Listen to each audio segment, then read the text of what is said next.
की जो सियासत है वो भी दफन हो चुकी है और दोनों की सियासी इनिंग्स भी ख़त्म हो चुकी है। इसीलिए हमने देखा है कि जो सिंध के अंदर भी हालात तब तेज़ी से तब्दील हो रहे हैं।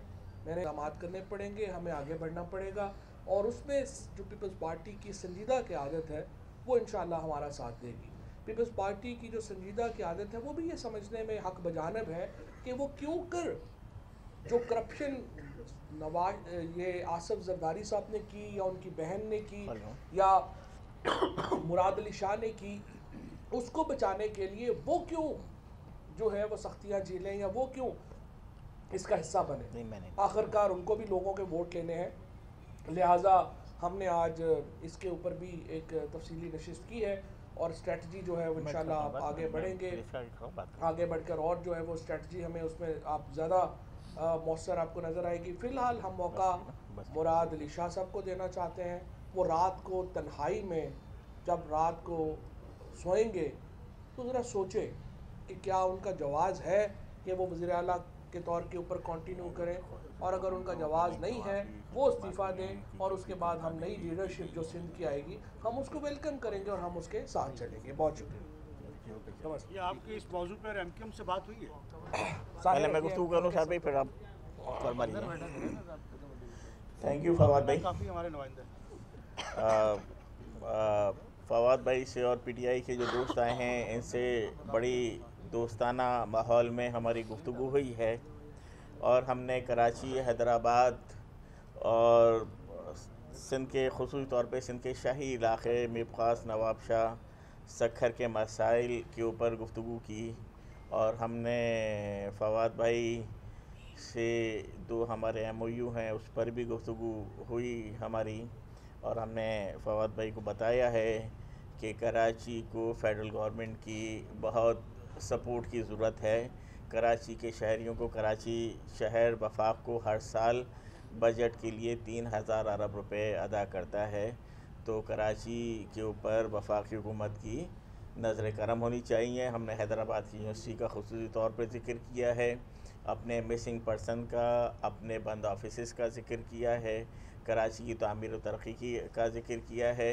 फवाद भाई ने हमें बहुत यकीन दिलाया है और इन्होंने कहा है कि से इस सिलसिले में ज़रूर बात करूँगा, गुफ्तगू करूँगा, और यकीन दिलाया है कि गो के फ़ेडरल गवर्नमेंट बहुत सारे फाइनेंशियल क्राइसिस को फ़ेस कर रही है, लेकिन इसके बावजूद भी हम गुंजाइश निकाल के कराची हैदराबाद की तामीर और तरक्की के लिए और मेयर साहब को सपोर्ट देने के लिए, KMC को सपोर्ट देने के लिए हम कुछ ना कुछ करेंगे। आप इनकी यकीन दहानी से किस हद तक मुतमईन हुए, और मिनिस्टर साहब आप भी बताइए कि आपकी बहुत करीबी इत्तेहादी जमात है MKM, आप इनको कितना मुतमईन करने में कामयाब हुए? क्योंकि इनकी शिकायत ही है कि जो इनके तहफ़्फ़ुज़ात थे वो दूर नहीं किए गए, MOU पे अमल दरामद नहीं हो सका और 4-5 महीने का अर्सा गुजर चुका है। नहीं, MOU वो फवाद साहब सवाल भी ऐड कर लें कि पीपल्स पार्टी की हुकूमत गिराने में MKM से कोई बात हुई है ताउन? नहीं, MKM पीपल्स पार्टी की गवर्नमेंट गिराना को चाहते ही नहीं, आपने हम भी नहीं चाहते और ये भी नहीं चाहते। मुराद अली शाह की तब्दीली में, मुराद अली शाह साहब की तब्दीली जो है वो हमें ज़रूरत तो पड़ेगी ना MKM की। हर एक में हर कदम पे हमें MKM की ज़रूरत पड़ेगी। वो बता दें क्या ताउन की बात?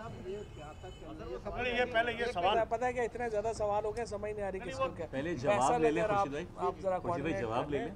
मैंने सवाल किया था कि आप किस हद तक मुतमईन करने में कामयाब रहे, और नवीद भाई आपसे पूछ रहे हैं मुतमईन हुए या नहीं हुए, इनसे पूछ रहे हैं। देखिए, हमने इनके सामने अपनी सारी गुजारिशात रखी हैं और इन्होंने हमें यकीन दिलाया है कि हम जाकर वज़ीर-ए-आज़म साहब से बात करेंगे और कराची के मसाइल को हल करने के लिए वफाकी हुकूमत अपना किरदार अदा करेगी। फवाद चौधरी साहब ये फरमा दीजिएगा, फवाद चौधरी साहब कि वो ठीक है आपके बयानिए मुस्लिम लीग नून के लिए, पीपल्स पार्टी के लिए, लेकिन कौम अब उकता रही है 5 महीने से, इसके अलावा और कोई बयान आपका आ नहीं रहा। करप्शन उसके अलावा आवाम को किसी तरह से रिलीफ नहीं मिल रहा। 5 लाख से ज़ायद लोग बेरोजगार हो गए हैं और इस तरह के मसाइल में और मजीद जाती जा रही है आम फसल। उनके लिए क्या रिलीफ है? नए पाकिस्तान में रिलीफ क्या है उनके लिए?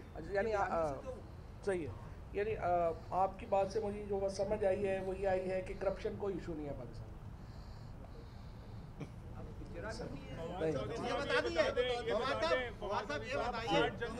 8 जनवरी को एक इजलास हुआ था वजारत दाखिला का, जिसमें फैसला किया था कि बानी मुतहरा को बरतानिया से वापस लाया जाएगा। उसका क्या नतीजा निकला? और गवर्नर नवीद साहब आप भी ये बता दें, आपने कहा दोस्ताना माहौल में बात हुई है, तो जब पाकिस्तान क्वार्टर का ऑपरेशन हुआ आपने कहा हम संजीदगी से सोच रहे हैं इत्तेहाद को लेके, अली रजा आब्दी का वाक़या हुआ आपने कहा संजीदगी से सोच रहे हैं, तो वो आपने बताई अपनी संजीदगी या ये तो अच्छा मैं इनका जवाब दे दूँ? पहले चांद भाई ये सवाल हो जाए। चांद भाई चंदा भाई मैं पहले इनकी बात कर लूँ और फिर देखिए, हमने जो हमारे तहफ़्फ़ुज़ात थे, सिक्योरिटी के हवाले से तहफ़्फ़ुज़ात थे, हमने मुकम्मल तौर पर फवाद भाई के सामने रखे हैं। और मैंने बताया भी कि बज़ाती तौर पर 3 प्राइवेट सिक्योरिटी गार्ड लेकर तो मैं ख़ुद भी चलता हूँ, इसलिए कि मेरे पास सिक्योरिटी नहीं है। बाकी हमारे तमाम और बल्कि कराची के एक शख्स को, एक कराची के शहरी को सिक्योरिटी की ज़रूरत है, तो उसके लिए हर आदमी को, हमारा एम्फेसाइज़ ये नहीं है कि हर आदमी को सिक्योरिटी दी जाए, बल्कि ऐसा माहौल कराची में पैदा किया जाए कि यहाँ पे रहने वाला हर शहरी अपने आप को महफूज समझे। और हाँ, और वो इसके लिए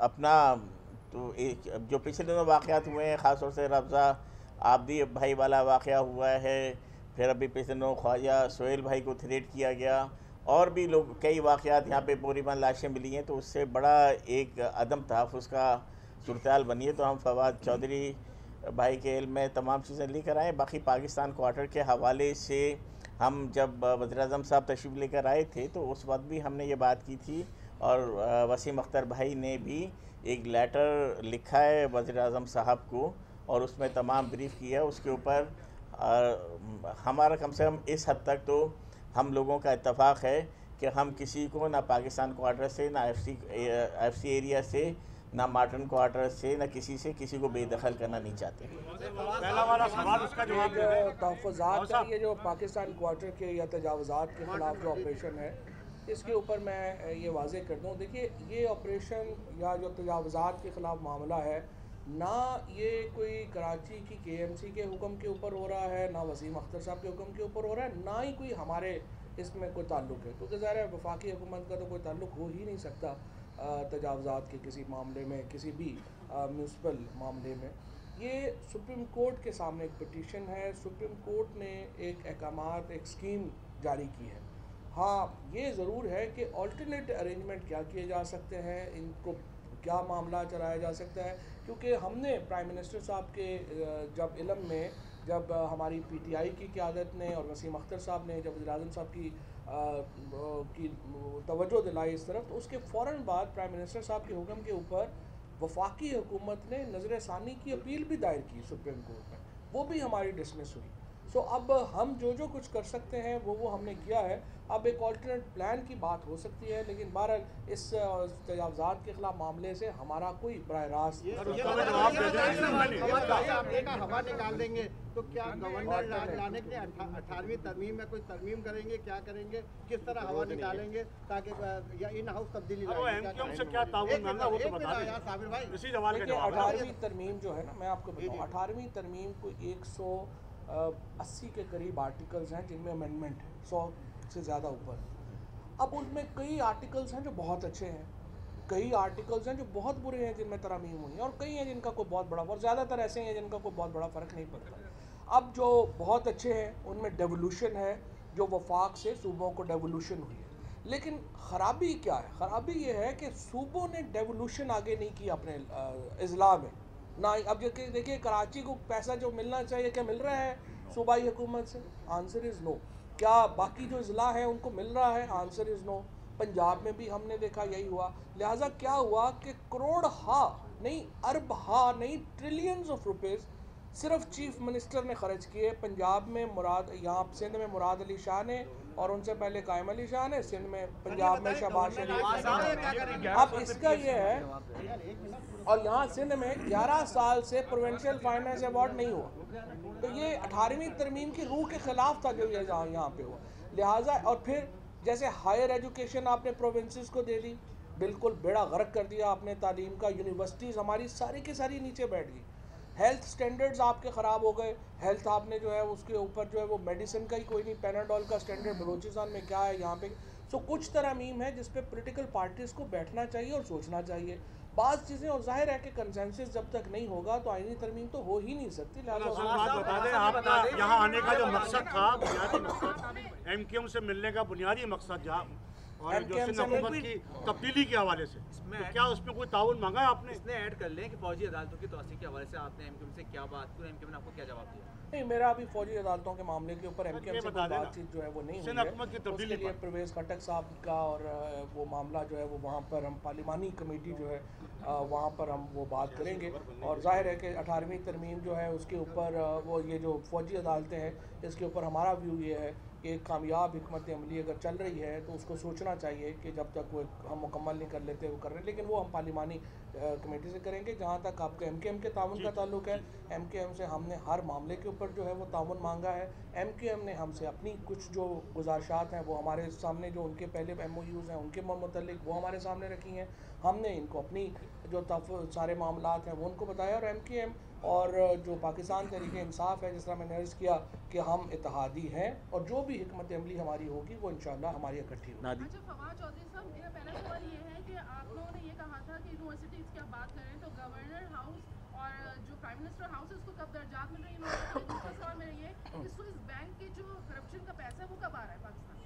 देखिए, जो यूनिवर्सिटी है प्राइम मिनिस्टर हाउस की यूनिवर्सिटी, उसको हमने डिक्लेयर कर चुके हैं। उसको पहले मरहले में एक दारुल हिकमा का नाम दिया गया है, जिसको एक तमाम जो पाकिस्तान के top of the line research centres हैं उनको हमने वहाँ पे जोड़ा है, और जो 4 हमारी जो बुनियादी चीज़ें हैं उनके ऊपर जो रिसर्च है वो वहाँ पर होगी। वो हमने काम प्रोजेक्ट जो है वो मुकम्मल कर लिया है, और इस तरह से कल भी एक मीटिंग है जो कि गवर्नर हाउसेस से मुतल्लिक और उनको उनकी जो कन्वर्जन है उसके मुतल्लिक जो है वो है। Hasan, last question. स्विस बैंकों से हमारी अभी स्विट्ज़रलैंड से जो है वो पिछले महीने हमने जो उनके साथ हमारा होना था कि वो शेयर करेंगे अपना डाटा, वो हमारा उनसे साइन हुआ है। अब उसके ऊपर पेशरफ्त हो रही है, तो इंशाअल्लाह ताला हमें उम्मीद है कि वहाँ से भी हम पैसे वापस लाने में कामयाब हो जाएं। फवाद साहब, ये बता दिया गवर्नर नवेद साहब ने बोला कि KMC के साथ ताउन करेंगे। एक जानिब आपके वफाकी वज़ीर फैसल वाडा साहब संगीन इल्ज़ामात लगाते हैं वसीम अख्तर की करप्शन के ऊपर, साथ ही साथ खुर्रम शेर जमान साहब की जो है वो इल्ज़ामात लगाते हैं, और PTI कराची क़यादत और क़यादत कराची के अंदर एक प्लेटफॉर्म पे नहीं दिखाई देती, यानी कि सिर्फ करप्शन पीपल्स पार्टी के अंदर है कि MKM के मेयर को आप एक तरफ करप्ट करें फिर साथ उनके दोबारा आके खड़े हो जाए। देखिए, हम कोई एक पार्टी नहीं है, MKM एक अलहदा पार्टी है, हम एक अलहदा पार्टी हैं। हमारे कुछ जो व्यूज़ हैं वो कहीं पर इकट्ठे हैं, कहीं पर व्यूज़ जो हैं वो इकट्ठे नहीं हैं। एक बड़ी पिक्चर में इस वक्त जो है वो MKM की और हमारा अलाइंस है, और हमें MKM की ज़रूरत है, MKM को हमारी ज़रूरत है। ये तो रिश्ता जो है हमारा एक पॉलिटिकल ताल्लुक है, एक पार्टी हम नहीं हैं। तो हमारे अपने अपने व्यूज़ के साथ हम चलेंगे। MKM तो मुसलसल नाराज़ है आपसे।